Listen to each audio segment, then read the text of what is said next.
everyone, it's Natasha TL back with another video, and this time on the AXS 24 sampler from Logic. So today we're going to take a bass and turn it into a piano, I guess, roll the notes across the piano. So first things first, I'm going to press the plus sign, go to software instruments, and we've already got AXS 24 selected, which is in the middle of my menu. Create. So I've created a track.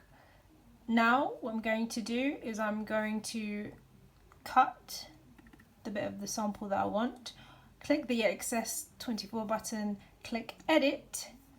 Now I'm going to drag the sound into the window.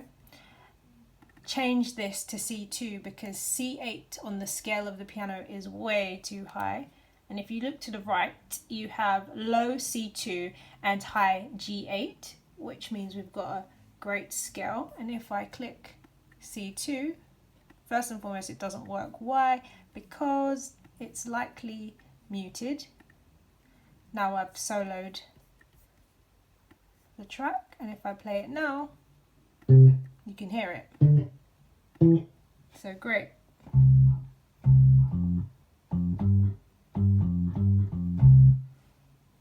I know you all know that. Summer loving, have me a blast.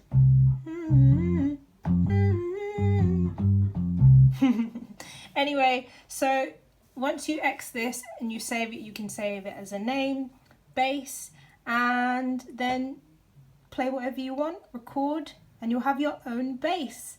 So I hope this helps again. Subscribe, comment. See you soon. Bye.